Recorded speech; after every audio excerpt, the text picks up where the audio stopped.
Today I'll be interviewing Jamie Freitag, a registered dental hygienist from Rockford, Michigan, who also wrote a fabulous book titled Confessions of a Paro Princess, What They Didn't Teach You in Dental Hygiene School. Hi Jamie, how are you? I'm great. How are you, Desiree? I'm wonderful. Thanks so much for taking the time out of your busy hygienist work schedule to talk to us today.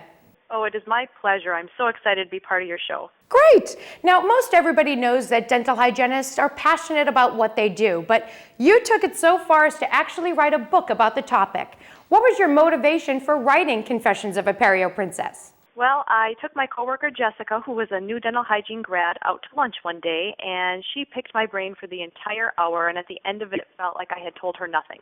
She still felt like there was so much she didn't learn in school. She was 3 months into her career, and she wanted me to start writing some notes for her. She just said, I wish you could write it all down. And after a couple weeks of some handwriting, I started typing. And after 20 pages of typing, I handed it to her and said, what do you think? Can I make a book out of it? And she said she loved it and she wanted more. So that's exactly what I did. I just finished it up, and now it's out there for everyone to see. What a great story. Now, I read the book. I think it's great. It has a real conversational tone, and you really don't seem to pull any punches. It's very honest and down to earth. Well, thank you. Yes, that's exactly what I wanted. I wanted the reader to feel like they're having coffee with me instead of being at a seminar or sitting in class and being slightly bored. I wanted it to be a page turner, which you don't find that in dental hygiene literature very often. Everything's just what works for me or doesn't work for me. I was always the senior hygienist or the lone hygienist, so I didn't have anybody to go to when I had a question or felt inadequate or unsure. So I wanted to spare thousands of new hygiene graduates and those that have been out of the profession for a while from some of the angst that they experience and some of the embarrassment they experience, and just share what I know. Now, you decided to title your book Confessions of a Paro Princess. Tell me, why do you consider yourself a Paro Princess rather than, say, a dental hygienist princess? What's the significance of putting the emphasis on the Paro part of being a hygienist? To be quite honest, it's just because it sounded better. It just flowed a little bit better. But Paro's always kind of been my thing. It's what I like the most about my career. I've gone in a couple interviews and been told that they refer out their Paro cases to the guy down the street, and I can't find the door fast enough. I really like the challenge of doing periodontal treatment and running my own programs, so I guess that's why I think of myself that way. But it's also to help myself not get a big head and not take myself too seriously either.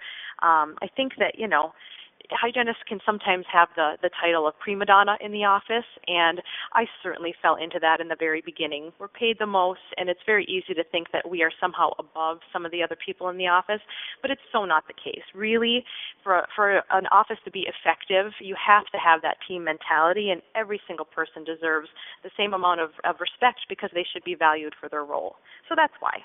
Absolutely. Well, and I love the way it sounds too. So it works both ways. I love it. That's the main reason. Absolutely. Now, at the beginning of one of the chapters in your book, you have a quote from Esther Wilkins that is, "Excellence is a habit."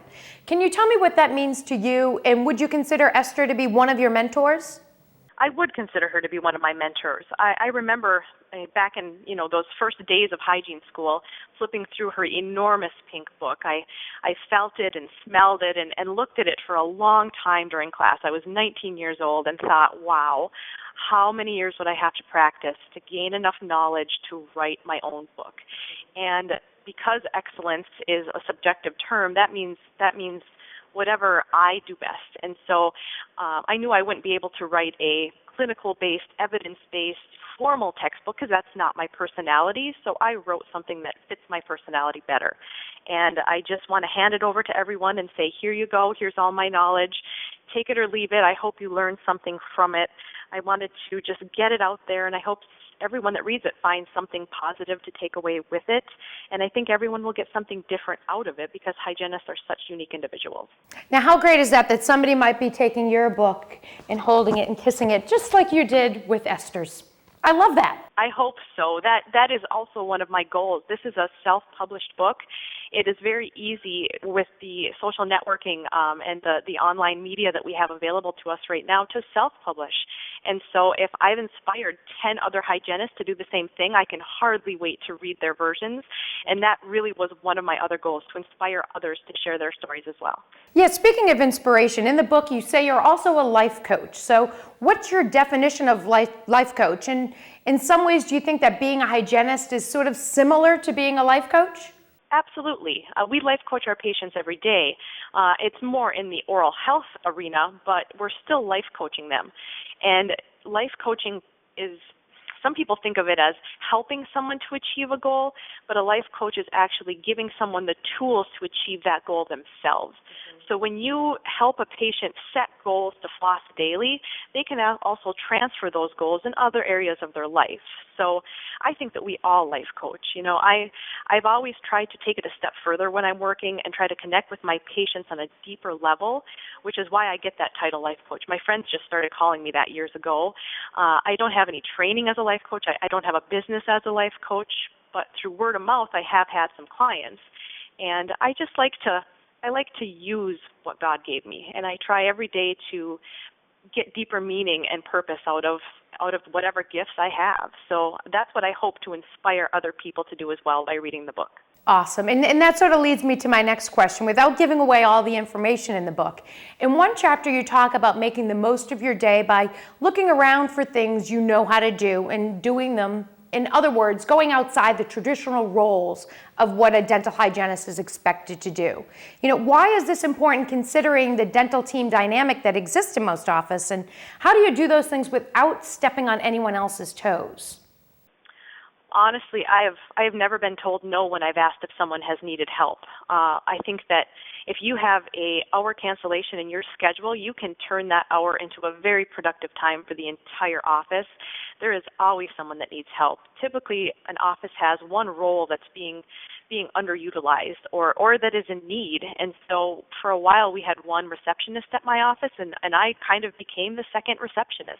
I did whatever I could to help her whenever I had a cancellation or 15 minutes. You can empty a garbage can. It really doesn't matter what you do as long as you go into work every day with that kind of helpful servant attitude instead of the Paro Princess attitude. I love it. Filling in the blanks, where it's necessary. I love that whole concept. Now, I realize that this book was just released this past January, but I have to ask, do you have another book in the works? Honestly, I don't so far. I wanted to see how much interest there was in this type of book, this style of writing, before I take on book 2. However, the results and comments have been so popular and promising so far that I guess maybe I better start writing book number 2. Awesome. Now, for our viewers who are interested in purchasing your book, where can they buy it, Jamie? It is available online, both through Amazon and Barnes & Noble, and you can either put in my name, Jamie Freitag, or you can just put in Confessions of a Paro Princess, and it comes up very easily. That is awesome. Well, Jamie, thanks again for being on the show and discussing your book with us. It's really great to hear about the cool things that hygienists are doing aside from just being cool hygienists. So that wraps up today's episode. Thank you again, Jamie, and we hope to talk to you about book number 2 sometime. Thank you, Desiree. I enjoyed being part of your show. Awesome. We'll see you guys next week.